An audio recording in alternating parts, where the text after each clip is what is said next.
Hey, you legendary friends, I'm with Amanda McNeil. How you doing, Amanda? I'm good. How are you? Now, I just lost my voice then and my complete stuttering. We just finished our meetup. How did you enjoy the meetup, Amanda? The meetup was amazing. So many wonderful people. So inspiring.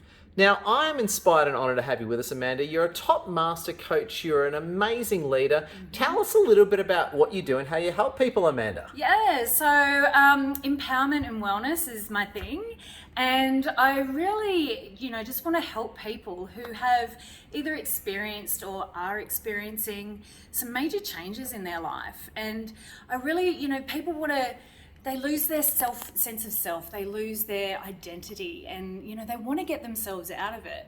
But sometimes they just don't know where to start or how to do it. So I want to connect with those people and really help them go through that journey of transformation so they work out what it is that they actually want from their life.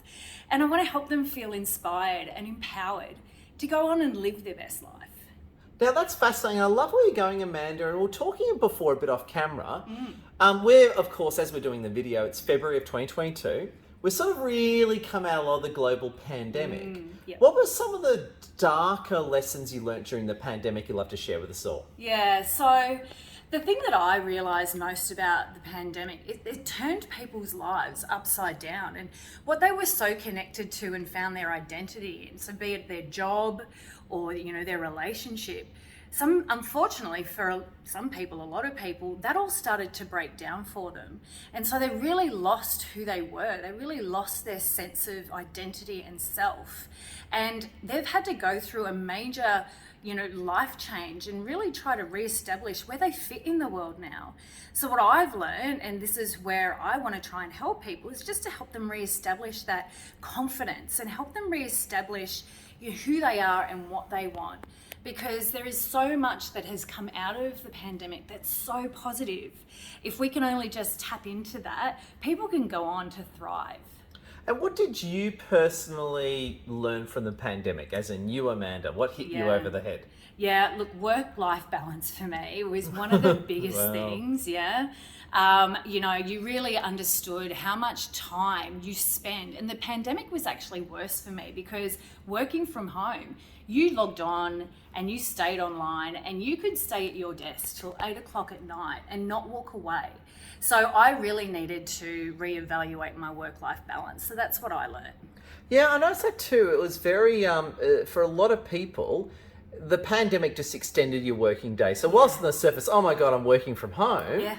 The other side of the blade was, well, you can log on at 9:45 p.m, can't you? Just for the moment to solve this problem, can't you, Amanda and everyone? So accessible. You were so accessible, and everything, because people were now working remotely, they had all the tools in their home.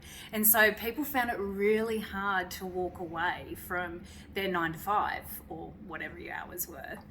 Yeah, and I suppose as well there'd be a fear of saying no in that time, because if people are busy getting retrenched or downsized, the last thing you want to do is say no to your boss and end up on the blacklist, isn't it? It's such a good point, Ed, and that scarcity of, oh my God, there's a pandemic, I have to hold on to my job because what else am I going to do if I don't have this? And I think a lot of people went through that, myself included. And that's one of the lessons that I learned, which I hope to share with people out there. It doesn't have to be so. There are so many options out there. You just got to be really clear about what it is that you want for your life. What's your purpose? What's your why? Why is that important to you? And I think when you tap into those sorts of things, you really start to understand that anything's possible for you. It really is. Oh my God, well said. Now I was just going to say, Amanda, how can people get into contact with you? What's the deal? Yeah, absolutely. So LinkedIn is where I'm most present, and Amanda McNeil is my name. I'm also on Instagram, but LinkedIn is my jam. So if you reach out to me on LinkedIn, Amanda McNeil, you'll be able to find me. I'd love to hear from you because I really am so passionate about helping my clients get the results that they want. Amanda, thank you so much. We appreciate you and thank you for your time. I'll let you get back to all your winning. Thank you, Ed. Love your work.